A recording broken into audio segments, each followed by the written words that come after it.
परम आदरणीय प्रधानमंत्री महोदय, आदरणीय मंत्री महोदयगण, आदरणीय राज्य मंत्री महोदयगण, पर्यटन व संस्कृति क्षेत्र से संबंधित सभी मान्यवर, देवियों तथा सज्जनों, बजट 2023-24 के परिप्रेक्ष्य में पर्यटन मंत्रालय तथा संस्कृति मंत्रालय द्वारा संयुक्त रूप से आज एक पोस्ट बजट वेबिनार का आयोजन किया जा रहा है और इस दौरान संबंधित मंत्रालयों के प्रतिनिधि, राज्य सरकारों और पर्यटन क्षेत्र के हितधारकों द्वारा विभिन्न बिंदुओं पर विचार विमर्श किया जाएगा ताकि इस बजट को कार्यान्वित करने हेतु एक ठोस कार्य योजना का निर्धारण किया जा सके। इस अवसर पर मैं पर्यटन मंत्रालय तथा संस्कृति मंत्रालय की ओर से परम आदरणीय प्रधानमंत्री जी का स्वागत करता हूं। महोदय, आपसे अनुरोध है कि अपने उद्बोधन द्वारा हम सभी का मार्गदर्शन करने की कृपा करें।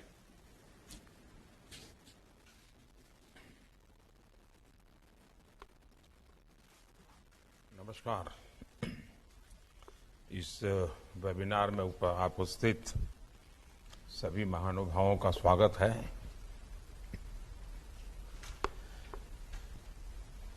आज का नया भारत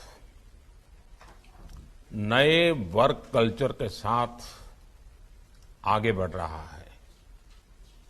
इस बार भी बजट की खूब वाहवाही हुई है।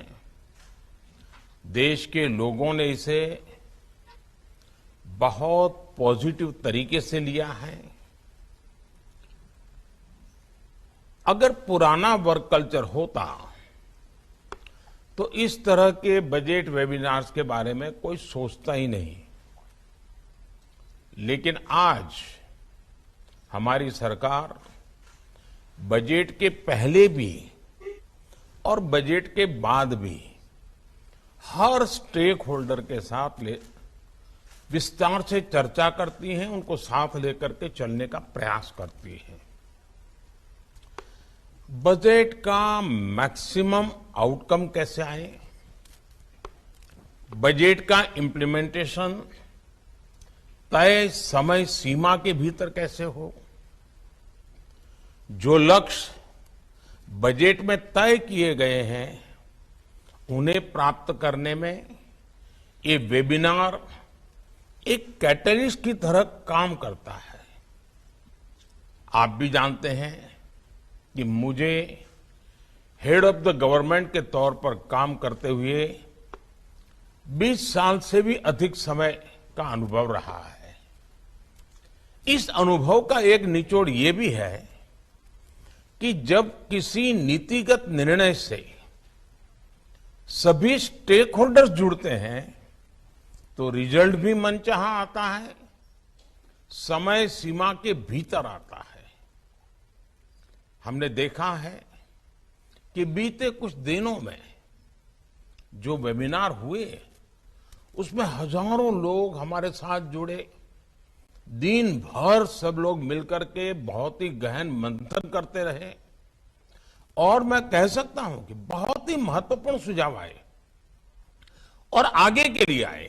जो बजट है उसी पर ध्यान केंद्रित किया और उसी में से कैसे आगे बढ़ा जाए, बहुत उत्तम सुझाव आए। अब आज हम देश के टूरिज्म सेक्टर के कायाकल्प के लिए ये बजट वेबिनार कर रहे हैं। साथियों, भारत में हमें टूरिज्म सेक्टर को नई ऊंचाई देने के लिए आउट ऑफ द बॉक्स सोचना होगा और लॉन्ग टर्म प्लानिंग करके चलना होगा। जब भी कोई टूरिस्ट डेस्टिनेशन को विकसित करने की बात आती है तो कुछ बातें बहुत महत्वपूर्ण होती है, जैसे उस स्थान का पोटेंशियल क्या है, ईज ऑफ ट्रैवल के लिए वहां की इंफ्रास्ट्रक्चर नीड क्या है, उसे कैसा पूरा करेंगे, इस पूरे टूरिस्ट डेस्टिनेशन को प्रमोशन के लिए हम और क्या क्या नए तरीके अपना सकते हैं। इन सारे सवालों का जवाब आपको भविष्य का रोड मैप बनाने में बहुत मदद करेगा। अब जैसे हमारे देश में टूरिज्म का पोटेंशियल बहुत ज्यादा है, coastal tourism, beach tourism, mangrove tourism, Himalayan tourism, adventure tourism, wild life tourism, eco tourism, heritage tourism, spiritual tourism, wedding destination, conferences के द्वारा टूरिज्म, स्पोर्ट्स के द्वारा टूरिज्म, ऐसे अनेक क्षेत्र हैं। अब देखिए Ramayan circuit, Buddha circuit, Krishna circuit, north east circuit, Gandhi circuit, सब हमारे महान गुरु परंपरा हुई, उनके सारे तीर्थ क्षेत्र, पूरा पंजाब भरा पड़ा है। हमें इन सभी को ध्यान में रखते हुए मिलकर के काम करना ही है। इस वर्ष के बजट में देश में कॉम्पिटिटिव स्पिरिट से, चैलेंज रूट से देश के कुछ टूरिस्ट डेस्टिनेशन को डेवलपमेंट के लिए सिलेक्ट करने की बात कही गई है। ये चैलेंज हर स्टेक होल्डर को साथ मिलकर प्रयास करने के लिए प्रेरित करेगा। बजट में टूरिस्ट डेस्टिनेशन, इसके एक होलिस्टिक डेवलपमेंट पर भी फोकस किया गया है। इसके लिए अलग अलग स्टेक होल्डर्स को हम कैसे एंगेज कर सकते हैं, इस पर विस्तार से चर्चा होनी चाहिए।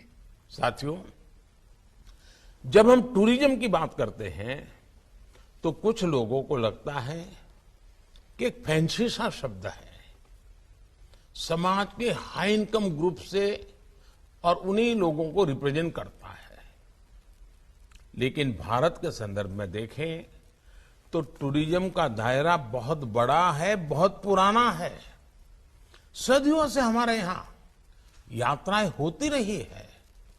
ये हमारे सांस्कृतिक सामाजिक जीवन का हिस्सा रहा है, और वो भी जब संसाधन नहीं थे, यातायात की व्यवस्था ही नहीं थी, बहुत कठिनाई होती थी, तब भी कष्ट उठाकर लोग यात्राओं पर निकल पड़ते थे।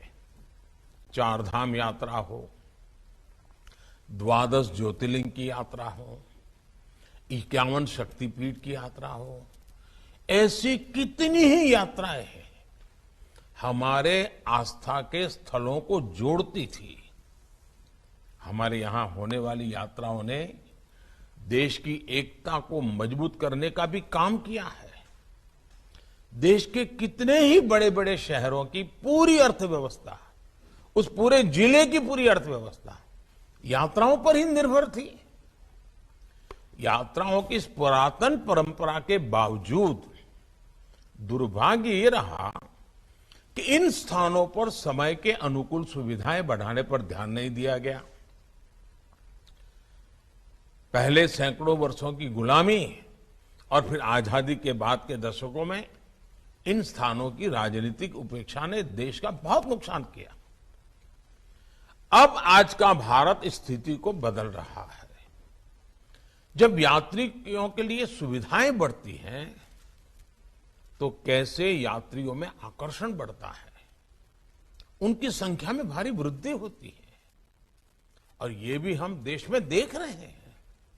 जब वाराणसी में काशी विश्वनाथ धाम का पुनर्निर्माण नहीं हुआ था तो उस समय साल में 70-80 लाख के आसपास ही लोग मंदिर के दर्शन के लिए आते थे।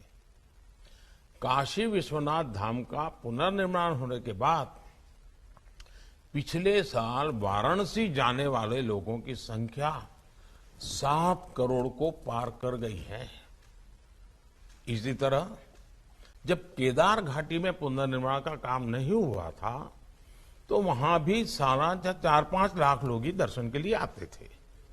लेकिन पिछले साल 15 लाख से ज्यादा श्रद्धालु बाबा केदार के दर्शन के लिए गए।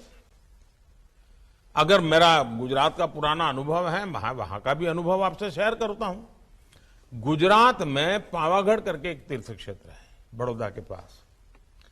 जब वहां का पुनर्निर्माण नहीं हुआ था, पुरानी हालत थी, तो मुश्किल से 2000, 5000, 3000 इतनी संख्या में लोग आते थे।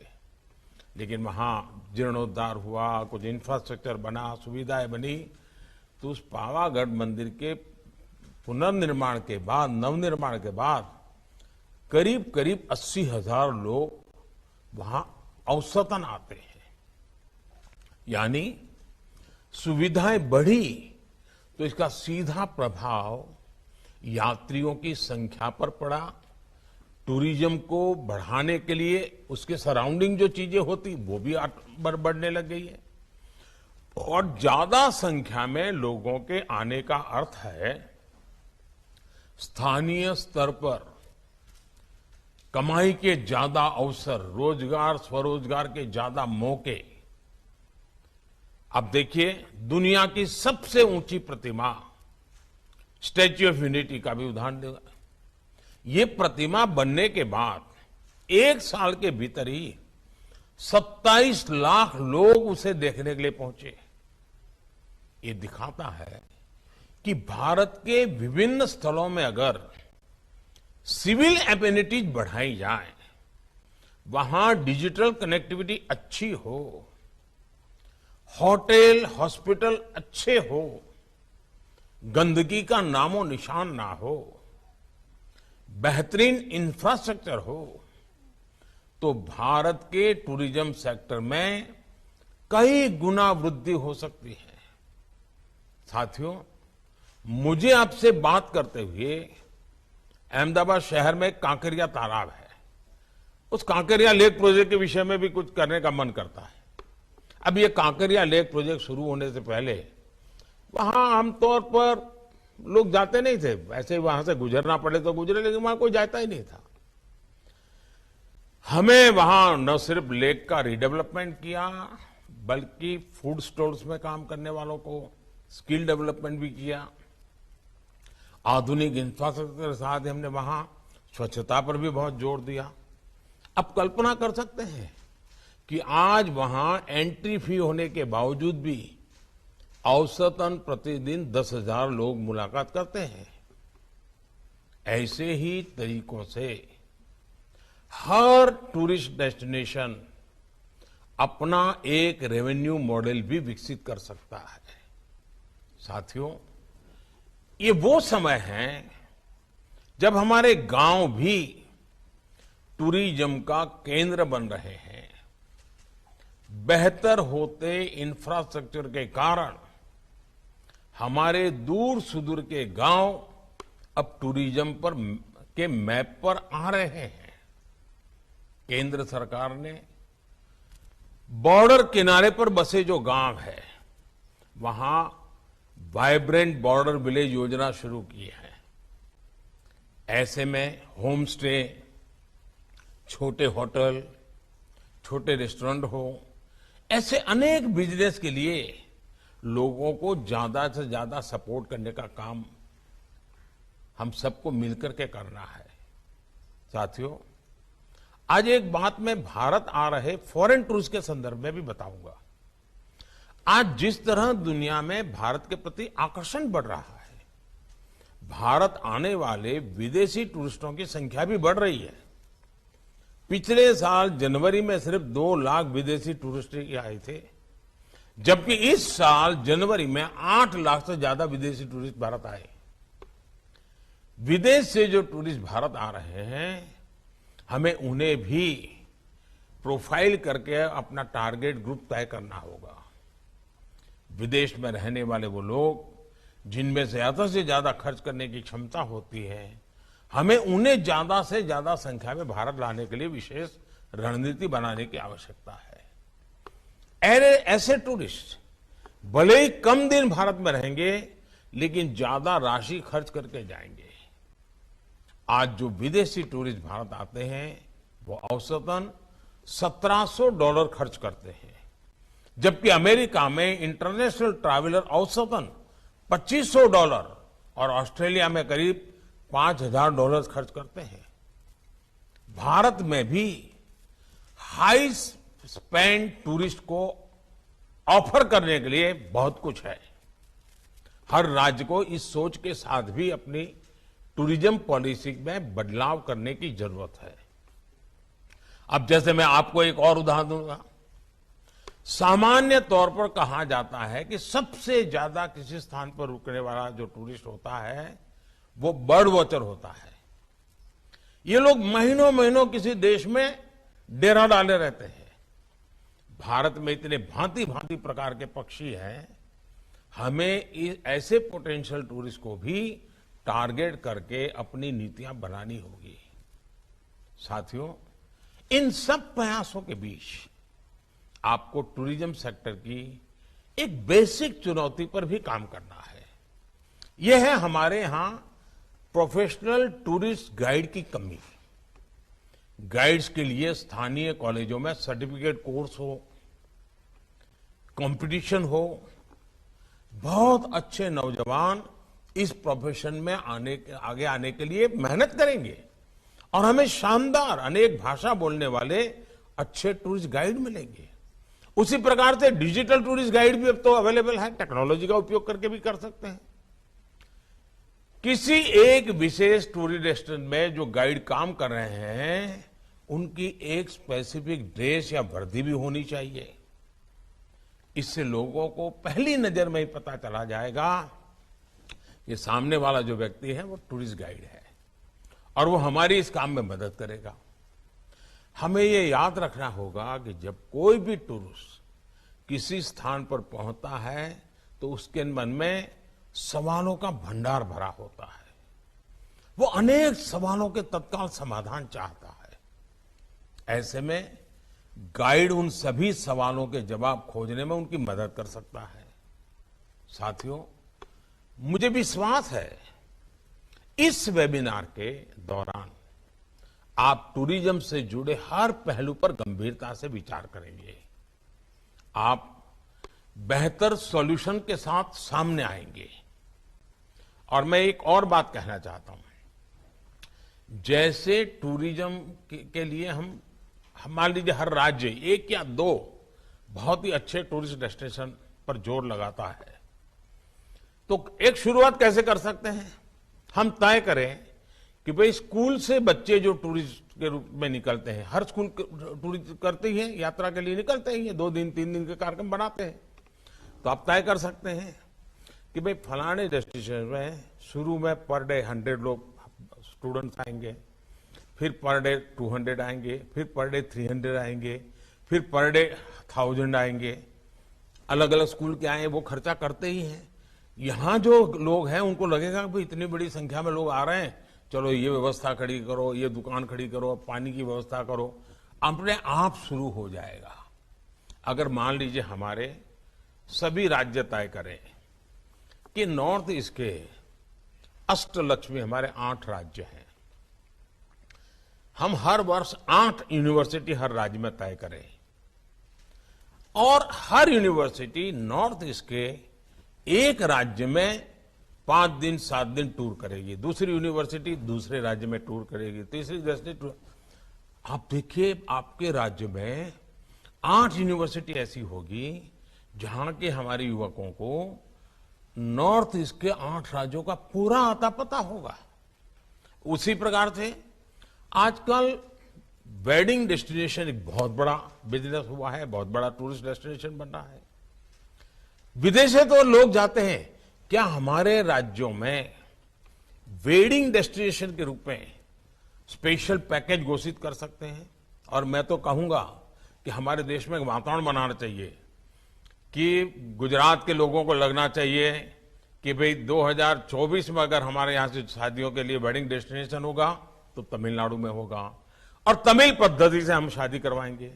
घर में 2 बच्चे हैं तो कोई सोचेगा कि एक हम असमिया पद्धति से शादी करवाना चाहते हैं, दूसरे की हम पंजाबी पद्धति से शादी करवाना चाहते हैं। वेडिंग डेस्टिनेशन वहां बना देंगे। आप कल्पना कर सकते हैं, वेडिंग डेस्टिनेशन इतना बड़ा कारोबार की संभावना है। हमारे देश का टॉप क्लास के लोग विदेश जाते होंगे, लेकिन middle class, upper middle class के लोग आजकल वेडिंग डेस्टिनेशन पे जाते हैं और उसमें भी जब नयापन होता है तो उनकी जिंदगी में यादगार हो जाता है। हमने इस दिशा को अभी तक उपयोग नहीं कर रहे हैं। कुछ इन्हें गुने स्थान अपने तरीके से करते हैं। उसी प्रकार से कॉन्फ्रेंसेस, आज दुनिया के लोग कॉन्फ्रेंस के लिए आते हैं।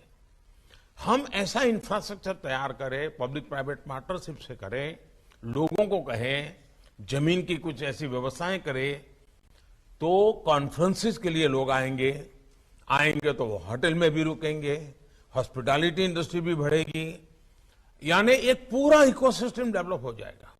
उसी प्रकार से स्पोर्ट्स टूरिज्म भी बहुत क्षेत्र है, हम इनवाइट करें। अब देखिए, अभी कतर में फुटबॉल मैच हुआ पूरे दुनिया का, कतर की इकोनॉमी में बहुत बड़ा प्रभाव हुआ उसका, दुनिया भर के लोग आए, लाखों लोग आए। हम छोटे से शुरू करें, बहुत बड़ा हो सकता है।